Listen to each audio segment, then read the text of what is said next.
This is it, the Geek Speak Podcast Network's flagship show. This is the Geek Speak Show.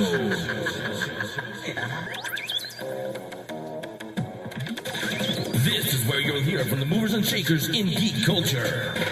Hey, y'all, I'm Doug Jones. I'm Neil Adams. God bless the geek. Here are the speakers for the geek. Henry San Miguel and Angel Navarez. That's me, that's you. Welcome to the Geek Speak Show. So, we got the official title. It's not something that somebody made up. It's the real thing. Empire actually claims the sun. No, it's not the title that you told me. Nope.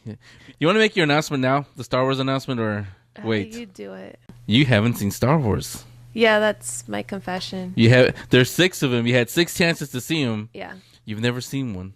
I've seen parts and pieces on Spike TV, but yeah, I kind of...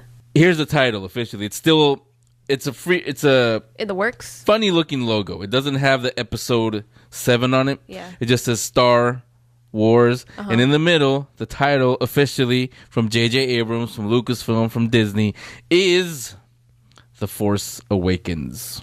What the hell is that supposed to mean?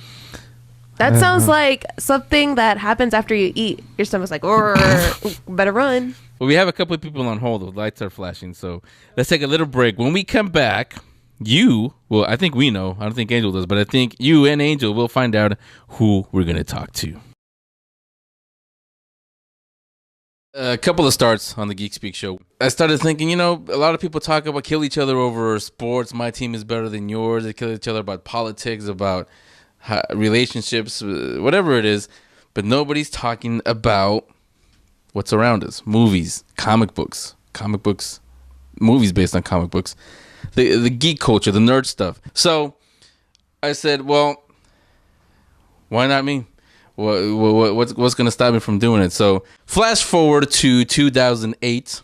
I was in San Francisco now at a different radio station, and that was the weekend that Transformers came out. That movie came out, and also happened to be the week that Heath Ledger died. And it was a music station, not a talk station. And what surprised me was the people in the hallway, the salespeople and the manager people, were talking about Transformers movie and a trailer that was in the Transformers movie, which was about 2 minutes long, had no title, no nothing. It was for Cloverfield. And they were all talking about Heath Ledger and how he died. But I started asking myself, wait, if they're talking about it like that, why isn't anybody talking about it here on the radio stations? So the idea started again. And so I started putting pretend shows, demo shows together, and it sounded good, and we started shopping around. It started, had a different name. Then it switched to the Geek Speak radio show, and it finally made its debut on August 9th, 2010, on internet radio. It was called TalkZone.com. It was live 5 days a week. Angel was one of the original co-hosts on there. And right from in the first year, honestly, I thought it was going to be, whatever kind of thing. But all these guys, the comic books, Marvel, DC, Image, all these guys right away came to us. They sent us the biggest names, their artists, the big artists at the time, the writers, the directors, and not just the current directors. We had Nicholas Meyer. We had people who directed some of the movies that I grew up watching. So obviously it worked. Technically, like Henry would say, I've been here since the beginning of time. Well, not the beginning of time, but since it first started. I then took a break, and then I came back. Thank you for sending me the letter. That was awesome. And then, I don't know, it was like totally last minute. I was looking for like an internship, and I got a phone call from one of the producers, but he gave me a call and he said, hey, somebody wants to talk to you. Me and Henry started talking, and then he asked me to come to his studio at the time. And then I guess I will never know the reason. He saw something in me, and I just started doing the show. And from then I just started not being so afraid to be me and be proud that I'm a geek and I'm a nerd and I'm all these crazy things. And yeah. Honestly, there's been a favorite one in all 5 seasons of the Geek Speak Show. The first season when we started, I think my favorite was Chloe Moretz when she came on because she had just blossomed into as a hit girl from season 2. I think. Oh, it's one of the other favorites was Rod Roddenberry for personal reasons, only because I'm now good friends with Gene Roddenberry's son.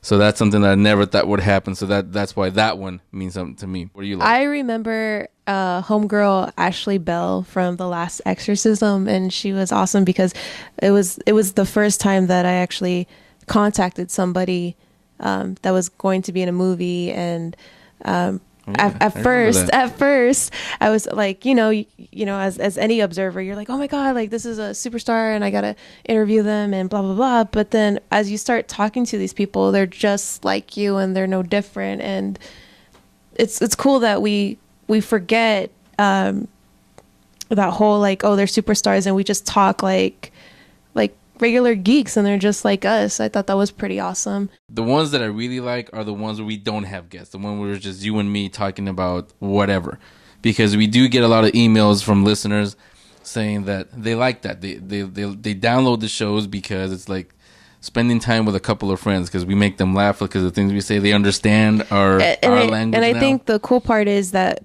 when we do the shows, we don't say we know it all. We know everything. If we did, we wouldn't have guests and stuff. My favorite character, I have two. Crap, I know that wasn't the question. But one has always been Catwoman, because she's everything that I cannot be. Like I'm quiet and I'm crazy and I'm all the stuff, but she got it together and she's very independent, and she's like having this vengeance on men and try to take advantage of them and steal things, and she's very smart, and I love Catwoman. I love how she's like a kick-ass, like Laura Croft kind of person. Cat Kitty on Gotham. But I just love how fearless she is, and I guess I kind of get into that mode when I do interviews and stuff like that. I'm learning how to be fearless, even though like deep inside I'm like Bruce Wayne, where I want to be in a dark place and not see the world, and I'm trying to fix the world and I can't. So Batman and Catwoman. The favorite character is Spider-Man, always has been, and not Spider-Man, but the Peter Parker character, because that could be any of us, even you. We don't have like Bruce Wayne, we don't have a mansion, we don't have billions to throw at our problems, and even though Batman doesn't have superpowers, if we had billions of dollars, that would be our superpower. We could get whatever we want. Peter Parker has always been my favorite. Movies, Star Wars. Well, Star Wars. And I'm one of those that don't say episode 1, episode 2. Star Wars is Star Wars. Star Wars, Empire, Return of the Jedi. My favorite ones will always be that for nostalgic reasons. But my favorite movie, non-geeks, although there is a big geek in it, is Stand By Me. It's always been my favorite because it reminds me a lot of my childhood growing up. Well, we usually go by, what shows are coming out or what episodes we saw. We have to talk about that. And what movies are coming out, and what's something our audience wants to talk about. We always have them in mind. And, like Alien Isolation came out, and I'm like, ooh, I need to talk about that. It's very easy because since we live this lifestyle of geekdom, sometimes we don't even do an outline. We just roll with it. And then sometimes we need an outline because there's so much to talk about. So since we live it, we kind of just, okay, notebook, write it down. We got to talk about this. Or watching a show and we're like, oh crap, we got to talk about, the penguin because he looked like this a certain way. And oh, hell no. Fish Mooney. Oh no. And sometimes we see Agents of S.H.I.E.L.D. and we're like, oh, did you see that fight?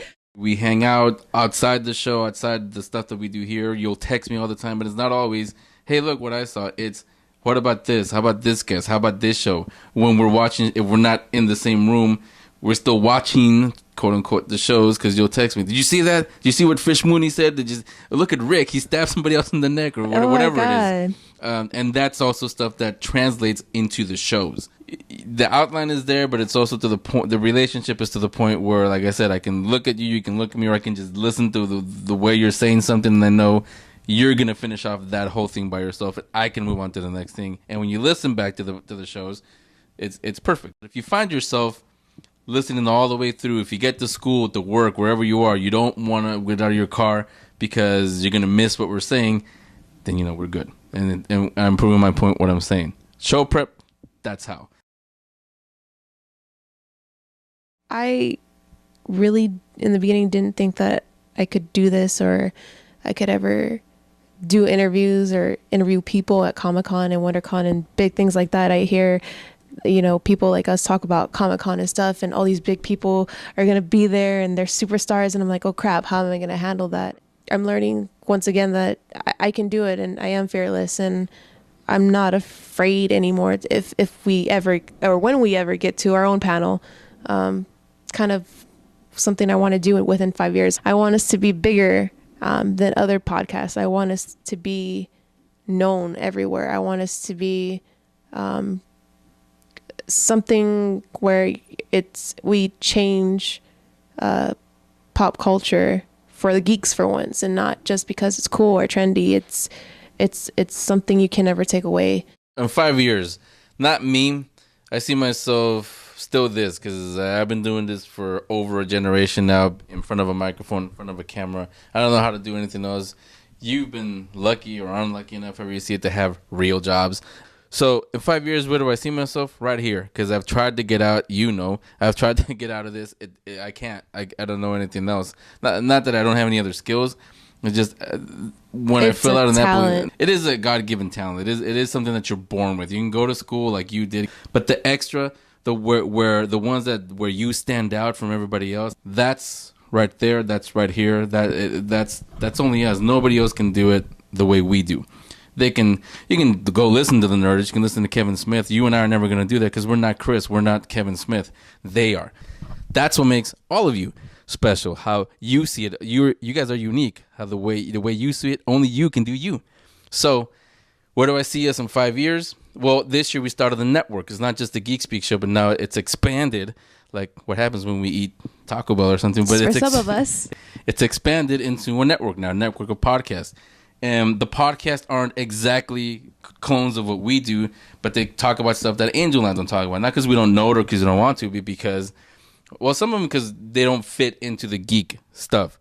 Where I see the Geek Speak show and network in 5 years, either I've sold it off to somebody and we're just enjoying life in, I don't know, where you want to go? Acapulco? No, away from our people right quick.